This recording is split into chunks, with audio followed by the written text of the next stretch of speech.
The wind was sharp that morning, carrying dust across the concrete yard as Kira stepped off her small delivery van.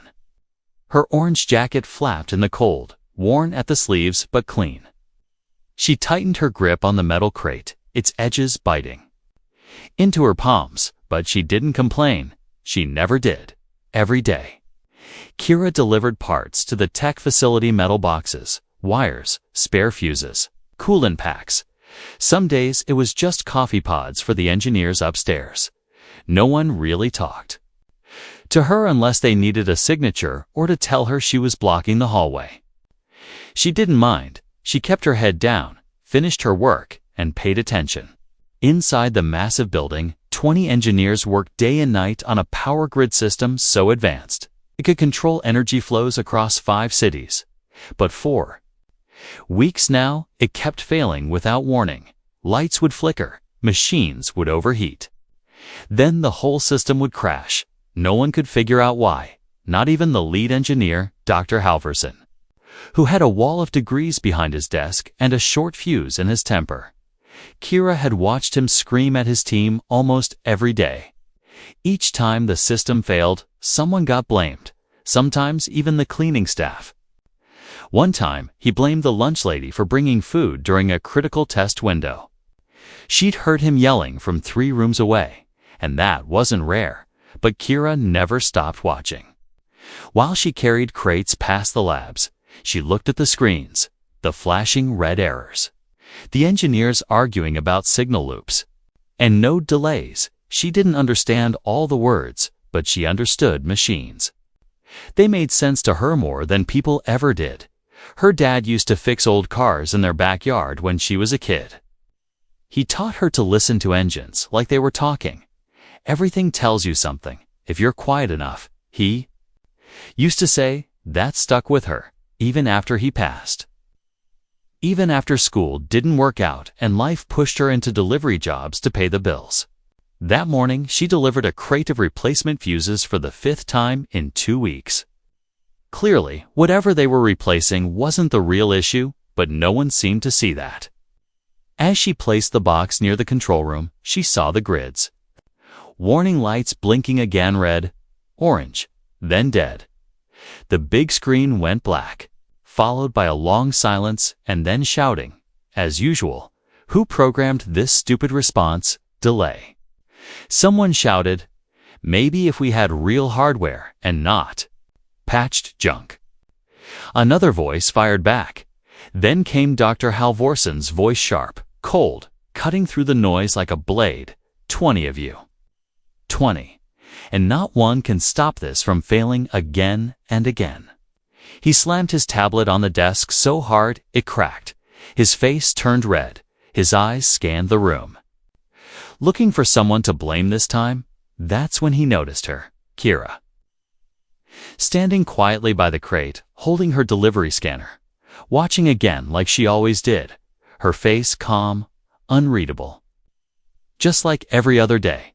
But today, Halvorson snapped. "You," he barked. "You're always standing there like you know something. You think it's easy? You think we're fools." Kira said nothing. She started to turn around and leave, but his voice rose louder. "If you're so smart, fix it now." The room fell silent. A few engineers chuckled under their breath, thinking she'd run or maybe cry. She was just the delivery girl. After all, what could she possibly do? But Kira didn't move. She looked down at the crate, then slowly walked over to the main console. Her boots echoed in the silence. Everyone watched. Confused, a little amused, maybe a little worried. She placed the scanner down on the table, leaned slightly forward, and looked at the screen lines of data. Power flows, timing charts. Her eyes scanned it all quickly.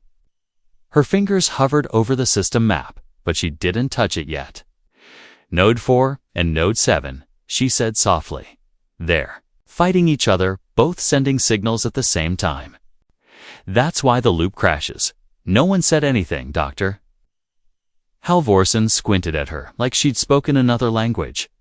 One junior engineer whispered, "That's what I said last week," but everyone had ignored him then. Kira stepped back. It's not the fuse, it's the order of execution. The grid gets confused. Doesn't know which signal to trust first. Someone laughed nervously. She's just guessing, right? But another engineer, the quiet one in glasses, opened the system map and followed her suggestion. His face slowly changed, eyebrows rising as the logic unfolded in front of him. He looked at Kira with something close to awe. She's right. He said, it's a command conflict, not a hardware failure. Dr. Halverson looked like he'd swallowed a wrench. He turned away, muttering something under his breath. The others stared at Kira, but she just shrugged, picked up her scanner, and said, "Your parts are here, sign or not, I gotta go." And just like that, she walked out the room. Her orange jacket disappeared around the corner, but her words stayed behind, echoing louder than any shouting ever had. For the first time, no one saw her as just the delivery girl. They saw someone who saw everything. And the system, once again, was broken. But not her. The hallway felt colder than usual as Kira walked out, but she didn't rush. Her boots tapped softly on the metal floor, echoing behind her like footsteps trying to catch up. She didn't look back, not even once. She had said what she saw, done what she could, and now it was no longer her problem. Except it didn't stop there. Something had shifted in that room. Something invisible but heavy, like a curtain had been pulled back. Just for a second, inside the lab, no one said a word for a while. The engineers stood frozen, their minds turning over what had just happened. One of them, a younger man named Elias, finally broke the silence. That was not normal. Dr. Halverson, still standing near the console, wiped his glasses slowly. "She just got lucky," he muttered. "Begin full diagnostics again. I want every line of code rechecked." But Elias didn't move. He kept staring at the screen, then at the crate Kira had left behind. Something didn't sit right. And it wasn't just because a delivery girl had solved what he couldn't. That evening, while most of the staff had gone home and the night team took over, Elias stayed behind. He accessed the system logs, rewound the grid input timings, and ran a simulation using the change Kira had mentioned. To his shock, the loop stabilized, not once but 15 times in a row. He leaned back in his chair, hands behind his head, and let out a long breath. This wasn't luck. He whispered, she knew. The next morning, Kira showed up again. Same van, same crate, same orange jacket, but something was different. Eyes followed her this time. Just for a moment, just long enough to make her glance sideways. One of the engineers even nodded politely as she passed. She blinked, unsure if she imagined it. It wasn't respect, not yet. But it wasn't ignorance either. It was something in between. A beginning of a question, maybe. As she reached the main delivery zone, she found someone already waiting. Elias, holding a small tablet and 2 steaming cups of coffee. "Hey," he said, awkward but kind. "I wanted to ask you something, if that's okay." Kira looked at the coffee, then back at him. "Depends," she replied. "You. How did you know about the loop issue yesterday?" he asked. "It wasn't in any manual. I double-checked." Kira shrugged. "I've seen the system boot up 100 times. I remembered the order it worked best."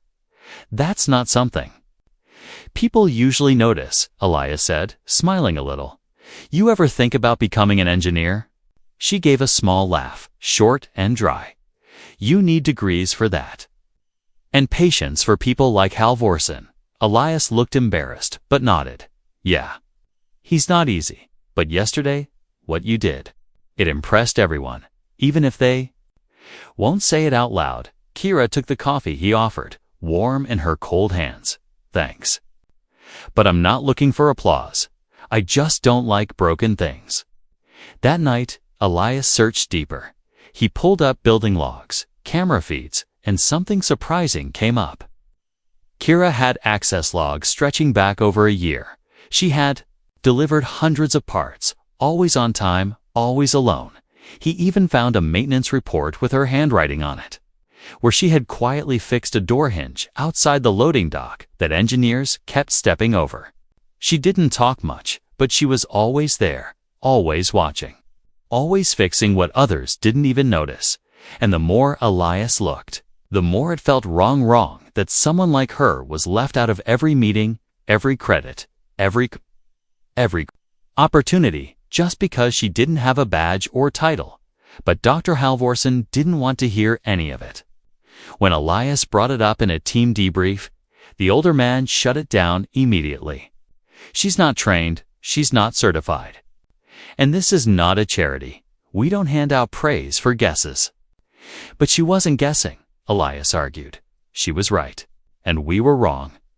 The room went silent. The other engineers looked uncomfortable, some nodding slightly, some pretending to type, but no one stood with Elias. Not yet. That same day, another error hit the system. Not a full failure this time, but a glitch. The team jumped on it fast, testing patches, rerouting power, checking filters, but the issue lingered, slow and strange, just enough to make people nervous. Kira, passing by the glass window outside the control room, saw the flicker on the monitor again. The same one from last week. This time, she paused, looked closer, then moved on. But later, one of the junior techs found a sticky note on the console, written in small, neat handwriting. Check relay sync between node clusters 3A and 3B timing stutter matches old pattern. There was no name on the note, but everyone knew who it came from that night. The glitch disappeared after following the advice, silently fixing what 20 trained engineers failed to find again. Kira never asked for thanks, never demanded a title, but one by one, people started listening, even if they didn't say it aloud. Not all heroes wear lab coats, and not all geniuses sit in boardrooms. Some of them wear orange jackets, carry heavy crates, and fix things without a word, even when no one asked them to, especially then. By the end of the week, Kira had become a whisper. Not just a delivery girl anymore, but something else, something harder to name. The staff didn't talk to her directly, not really, but when she walked by, they turned their heads slightly, watched her from behind screens or over steaming mugs of coffee. Her name wasn't said out loud, but her presence, her silence had started to mean something. Still, she came in like always, right on time, no smile, no badge. Just the crate in her hands and that same orange jacket, worn but proud. She didn't walk like someone who thought she was special, but the walls around her had changed, and some people had started to feel it. Elias noticed it more than anyone. He started checking the systems differently now, asking himself what she would notice. It became a quiet habit, a way to learn from someone who didn't even know she was teaching. One day, the facility director arrived, not just for a tour, but for an inspection. He was a tall man with white hair, 2 assistants trailing behind him, and a very expensive coat. His name was Reller, and he didn't like delays, errors, or excuses. Dr. Halvorsen met him at the gate with practiced charm, all smiles and firm handshakes. They walked through the labs, viewing progress reports and listening to engineers explain the upgrades. Halvorsen talked big how the team had almost solved the loop failure, how he oversaw correction, and how they were back on schedule. Reller nodded, his face cold, silent, unreadable. But when they entered the control room, the grid faltered again. Just for a second, blink but enough for the lights to dim, the screens to reset, and the silence to turn awkward. Reller slowly turned his head, not toward Halvorsen, but toward Elias. "You said this problem was handled," he said flatly. Halvorsen cleared his throat. It is. This was just a minor hiccup. These things happen during optimization. Reller didn't seem convinced. His gaze scanned the room, then landed on something strange, a sticky note taped to the lower corner of the main console. In small handwriting, he squinted, leaned forward, and read it aloud. Check power pacing sequence. Old cycle is repeating due to mirror command. Conflict. He straightened up slowly. Who wrote this? The room froze. Halvorsen looked like he'd swallowed nails. Elias shifted uncomfortably. And no one answered. The silence felt like pressure building in a pipe. Finally, Elias spoke. It was left by Kira, the delivery girl. Reller blinked. The what? She's not on the engineering team, Elias admitted. But she noticed something others missed. Reller narrowed his eyes. Bring her to me. A guard was sent out. And a few minutes later, Kira was led in. Crate still in hand. Boots. Slightly muddy, her orange jacket stood out like fire in the cold gray room. She looked around, confused, but calm. You left this note. Reller asked directly, holding it up. Kira looked at it and nodded once. Yes. How did you know about the mirror command loop? He pressed. That's a system-level conflict most people here didn't even consider. Kira shrugged. I saw the same pattern a week ago. Thought it might repeat. Halvorsen stepped in quickly. Voice tight. Sir, she's not part of the team. She's just been hovering around honestly. We should discuss security protocols later.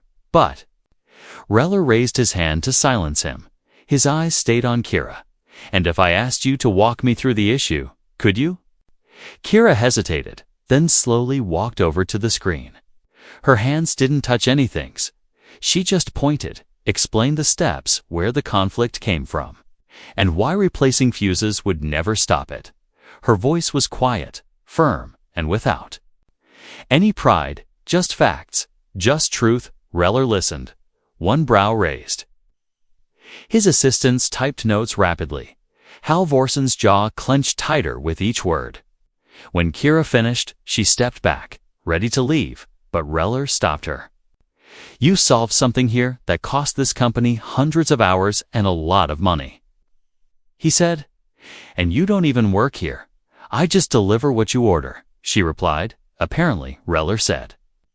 You deliver more than that. After she left, Reller turned to Halvorsen. Tell me, why hasn't she been hired? Halvorsen stammered. She lacks formal credentials, sir. No degree. No certifications, yet she fixed what 20 certified engineers couldn't. Reller interrupted. I'm not here to babysit egos. I'm here to see results. Make space for her. Halvorsen went pale, but said nothing, just nodded. Outside the lab, Kira sat in her van, sipping water and writing something in her small notebook. She hadn't heard the conversation, but she felt something had changed, not in a loud, dramatic way, but like a machine beginning to hum in the right rhythm. Something inside the building had finally started to notice her, not because she demanded it, but because she earned it, and somewhere deep inside the system. The error logs grew quieter, because someone was finally listening to the quietest person in the room. The one with the orange jacket and the eyes that saw everything. Kira didn't ask for a new position, but one was waiting the next time she arrived. Instead of dropping her crate at the service dock, she was told to take it inside, directly to Lab 3. It felt strange. Being asked to come in, not just to let through. A guard even opened the door for her this time. Not because she was carrying something heavy, but because they knew her name. She stepped into Lab 3 with her usual calm expression, but her eyes were sharp. She noticed the way everyone stopped typing for a second when she entered. The way voices lowered. Some looked curious, others wary. A few smiled politely, but most just stayed silent. Trying to understand what was happening, trying to figure out who this girl in the orange jacket really was. Elias waved her over, pointing to a table near the back. It was clean and cleared, with a small toolbox and a fresh access tablet resting on it. That's yours, he said softly. They want you too. Help now, officially. Kira stared at the table, then at him. Is this a joke? No, Elias said. Reller signed off on it. You're part of the team now. Even if Halvorsen isn't thrilled about it, she didn't sit. Not yet. Instead, she walked slowly toward the grid panel mounted on the far wall.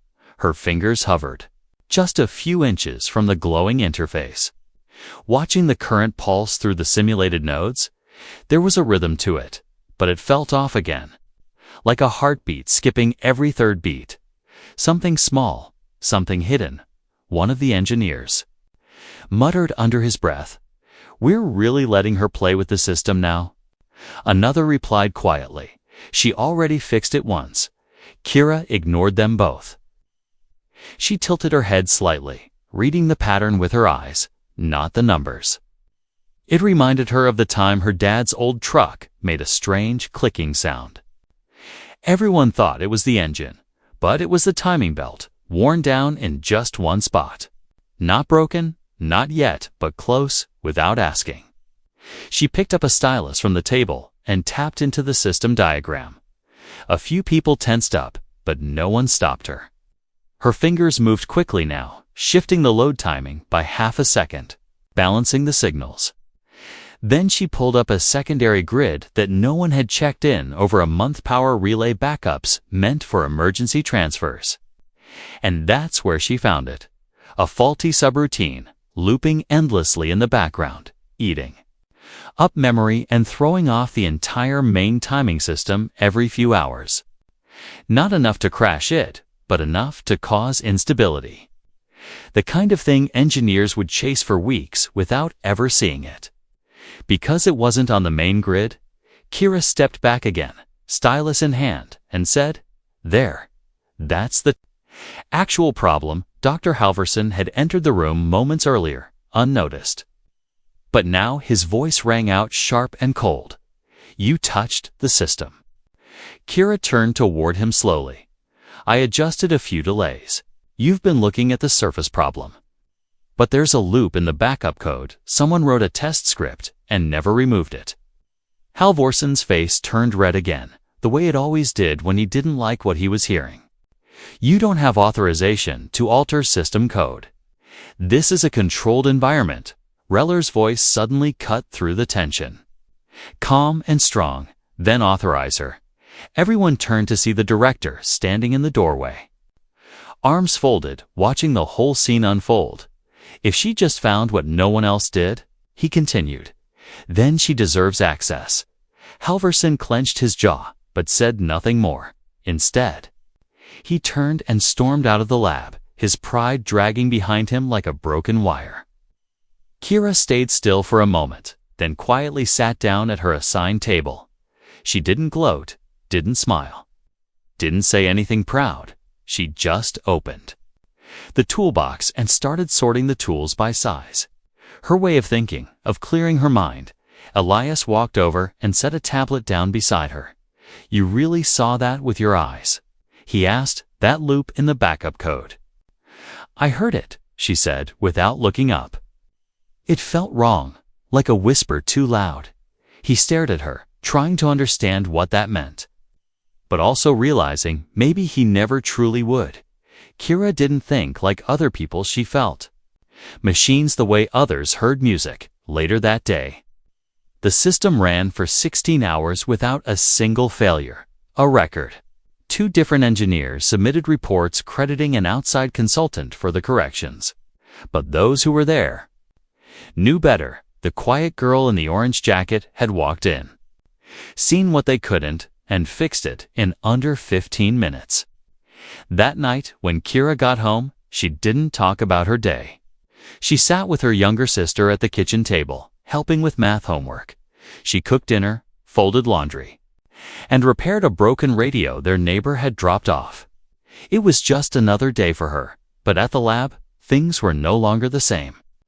Her name wasn't written on the walls or printed on the ID badges yet. But her presence had weight. Her voice mattered now, even if some still refused to admit it. And every time the grid lights held steady, the quiet hum of balance whispered. A simple truth: she belonged here, even if she had to build her own space, piece by piece. The next morning felt different before Kira even reached the building. Her van pulled up to the side gate like usual. But this time the security guard waved her through without checking her badge. He even smiled slightly, like he was greeting someone important. Kira nodded politely, unsure what to make of it. Inside, she didn't head to the loading dock. Instead, she walked straight to Lab 3. Past other workers who stepped aside without being told, she could feel it in there. Eyes not quite respect, but no longer indifference, something in between, something changing. Elias was already there, standing next to a simulation rig. He looked up as she entered and held out a small badge clipped to a lanyard. "You're official now," he said.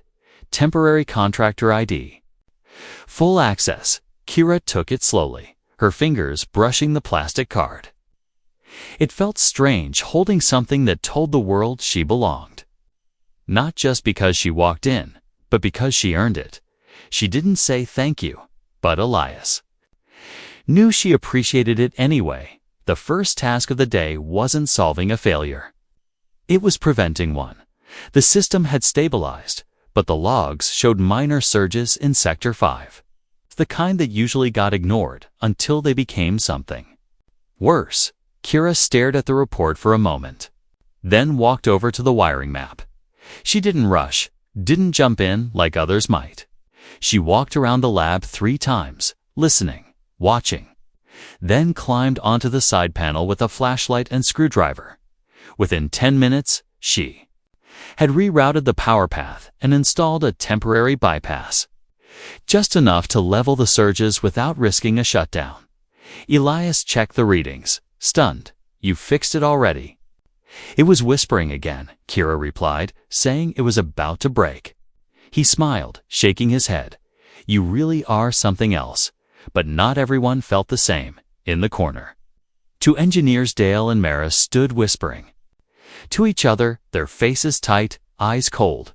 "She's bypassing protocol," Dale said. "We have procedures for a reason. She doesn't even have an engineering license," Maris added. "What happens if she makes a mistake next time?" Their voices weren't loud, but they weren't exactly quiet either. And Kira heard every word. She didn't react, just kept working.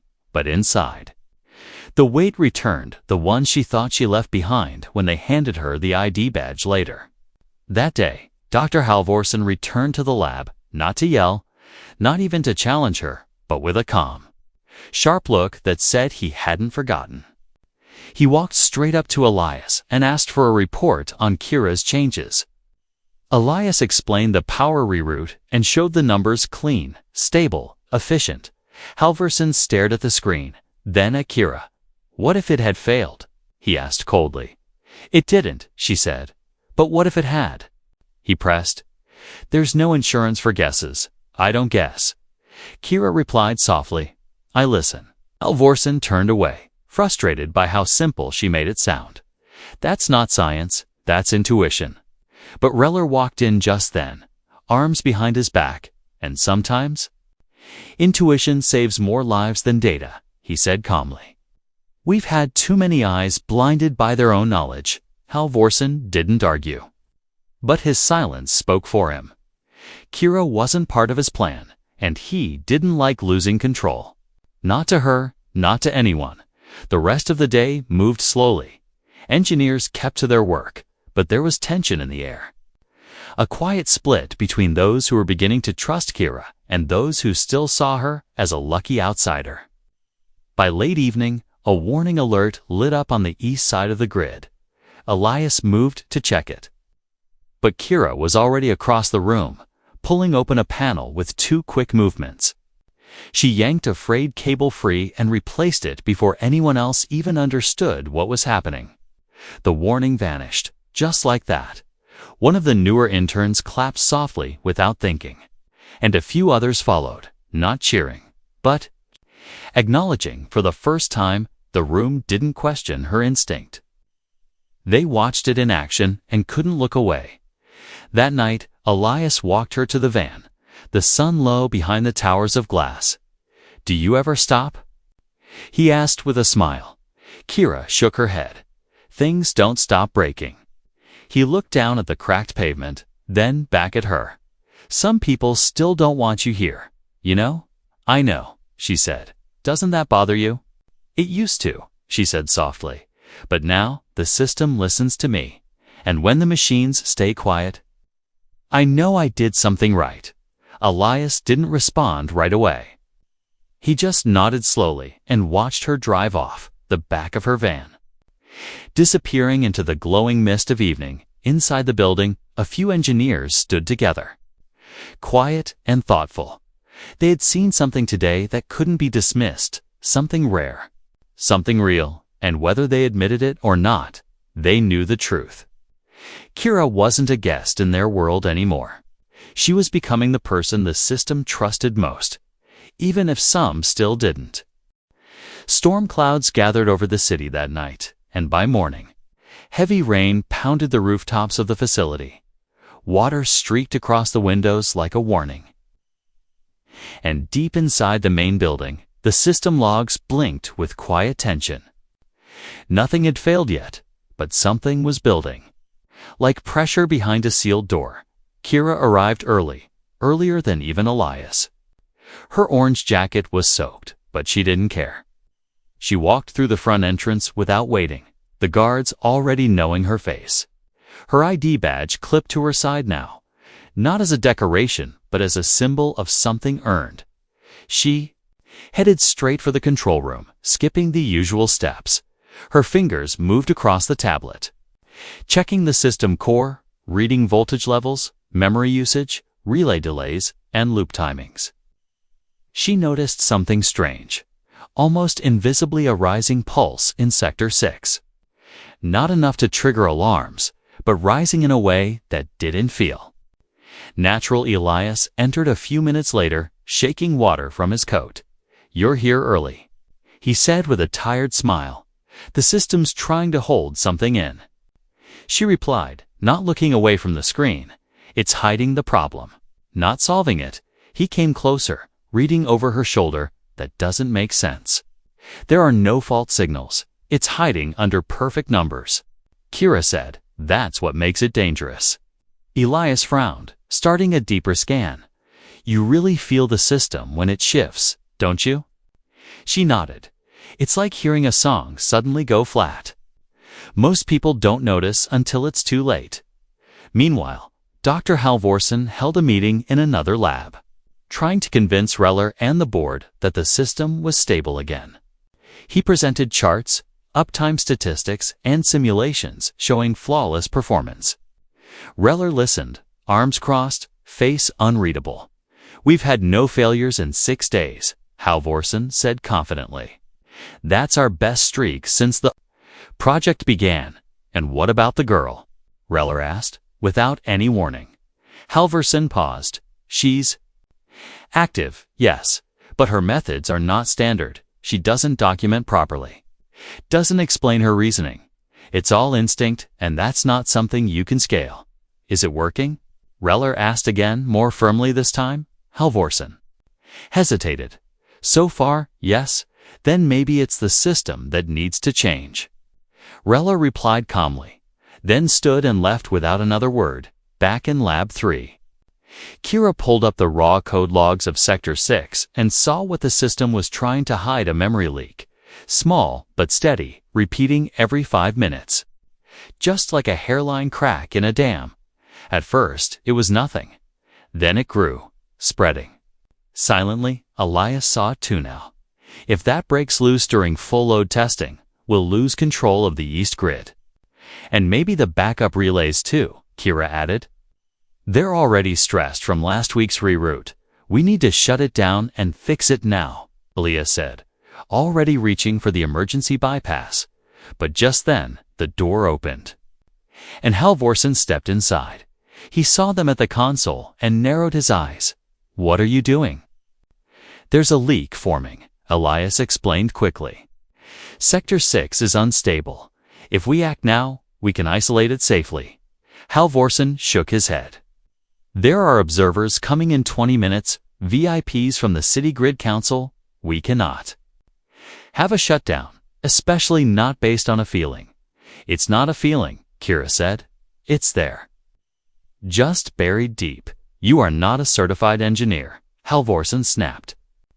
And you do not have the authority to initiate a shutdown. Kira didn't move. Her hands still resting on the tablet. Her eyes didn't flinch. Then take the blame when it explodes. She said calmly. Elias stepped between them. We don't have time to argue. Let us isolate the sector. We're not shutting the whole thing down, just easing pressure. Halvorsen stared for a long second. Then stormed out, muttering under his breath. But he didn't stop them.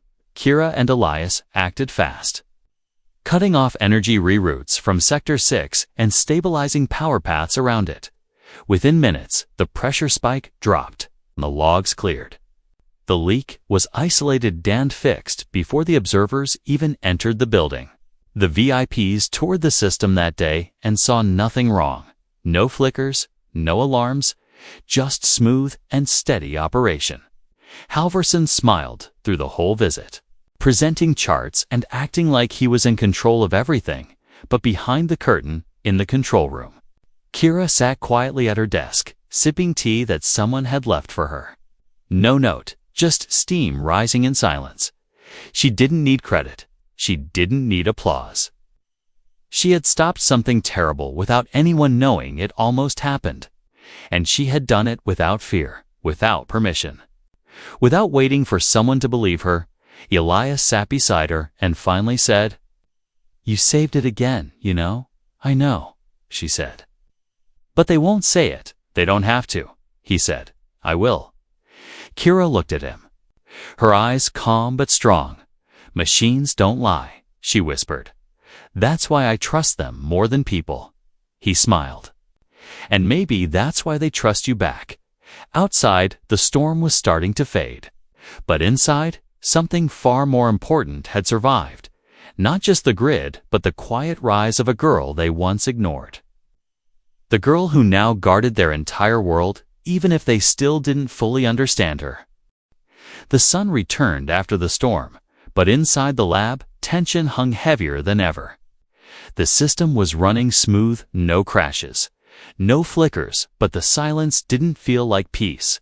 It felt like something waiting. Like air just before a spark, everyone moved a little faster, spoke a little quieter. Watched the monitors with more care. Kira walked in with her hands in her jacket pockets. She didn't smile or slow down. Just nodded at Elias and went straight to her corner. Her desk was different now, more tools. Her own terminal, even her name printed on a tag beside the monitor. It was simple, but to her, it meant everything. Elias joined her, carrying a fresh report in his hands. "We've been assigned to inspect a remote substation," he said. "Sector 12, the one we've never touched before." Kira looked up. "Why now?" "No one ever checked it properly," he replied. "They assumed it wasn't part of the loop, but Reller wants full eyes on everything now." She stood without a word, picked up her toolkit, and followed Elias to the elevator. They descended.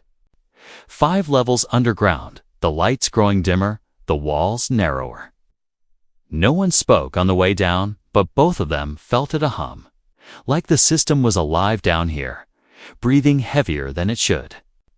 The doors opened to a dark hallway lined with dust and thick silence. The substation hadn't been visited in months, maybe years.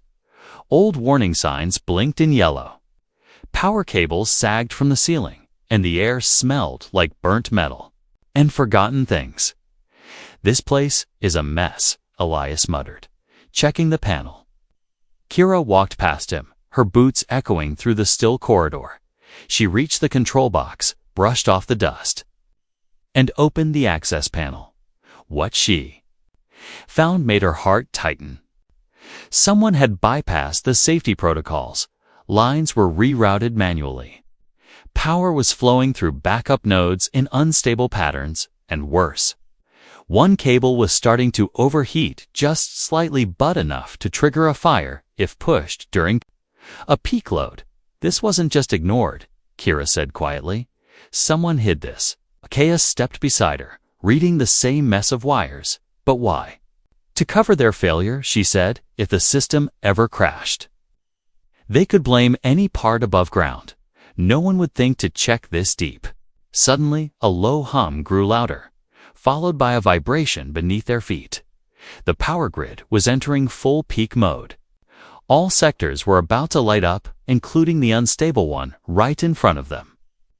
"We need to shut this down right now," Kira said, already reaching for the emergency cutoff. But the switch didn't work. It had been disabled, hardwired. To ignore outside commands, someone had locked it, sealed the system from being turned off unless from the master control upstairs. Kira stared at the growing heat signature on the tablet. "We have 5 minutes before this thing sparks." Elias stepped back. "Then we go up and tell Reller." "No time," she said, dropping to her knees and opening the lower panel. "I'm cutting it from here. Manually. You can't," Elias warned. "There's live current in those lines. One mistake, I know," she whispered. "Pulling on insulated gloves, but I don't miss." Back in the main lab, Halvorsen watched the grid stabilizer with fake confidence. 2 city officials stood behind him, asking polite questions, nodding at the perfect readings. Halvorsen smiled, pretending everything was under control. Until warning lights blinked at the very bottom corner of the display sector 12, heat. Spike. Manual override in progress. He froze, face pale. He had hoped that place would never be discovered. He never thought she would be the one to find it. Down in the substation, Kira's hands worked fast, cutting, stripping, rewiring, sweat running down her forehead. Elias held a light above her, terrified to breathe too loud. The hum grew louder, the wires trembled. And one sparked blue for a second, but she didn't flinch. With a final twist, she connected a new line, bypassing the dead switch entirely. The hum dropped suddenly, the heat disappeared, and the system let out a deep mechanical sigh. Like it had been waiting for someone to finally hear it, she sat back, breathing hard. Hands shaking, not from fear, but from adrenaline. "You did it," Elias said, staring at the now stable readings. "You just stopped a full system meltdown, Kira." Leaned against the wall, her voice soft. They almost buried it, but not deep enough. When they returned to the lab, everyone was watching the screens. Reller was there too. Eyes locked on the Sector 12 logs. Halvorsen stood behind him, silent and pale, not saying a word. Kira walked in, dirt on her knees, sweat on her brow, holding the burned wire in one hand like a piece of truth too big to ignore. This was going to kill the entire East Grid. She said, placing it on the table. "It was hidden, but I found it." Reller turned to Halvorsen slowly. "Is there a reason this station wasn't flagged before?" Halvorsen opened his mouth but had no words. He had no way out, no more excuses, just silence. Kira didn't wait for permission, didn't wait for praise. She sat back down at her desk, unzipped her jacket, and started entering her field notes. Because that's what real engineers do. They fix things, then they write it down. Elias watched her with quiet pride, knowing what most of the room didn't understand yet. She wasn't a problem. She was the reason they still had a future, and, finally, more than just machines were beginning to listen to her. 3 weeks had passed since the day Kira fixed the forgotten substation underground. Since then, no sector had failed, no glitch had gone unspotted, and no one questioned the readings when she gave them. Even those who once doubted her now asked for her opinion quietly. Like it had always been normal to do so, Kira didn't change her routine. She still came in early, still wore the same orange jacket, still brought her own tools. The only difference now was that people listened. She didn't have to prove herself. Every second anymore, the system spoke for her, and it spoke clearly. Elias printed out a new schedule that morning and handed her a tablet. "You've been assigned to monitor 3 new grid stations," he said with a grin, "and they're actually asking you to train 2 interns." Kira raised an eyebrow. They want me to teach. Elias laughed. Yeah, you've become the person they trust most. Maybe they finally figured out who was doing the real fixing all along. She nodded slowly, trying to process how far things had come. She had started by delivering crates through the back door. Now she was writing the system's future, one sector at a time. Later that day, Reller called her into his office. The room was quiet, filled with models of city circuits and framed photos of energy milestones. But the director looked serious this time, thoughtful, respectful. I wanted to thank you again, he said, standing with his hands folded. What you did. Most wouldn't have had the courage, especially not without the title, not without the rank. Kira didn't say much, just gave a quiet nod. Reller continued. The board has approved a new program. It's called Ground Eyes.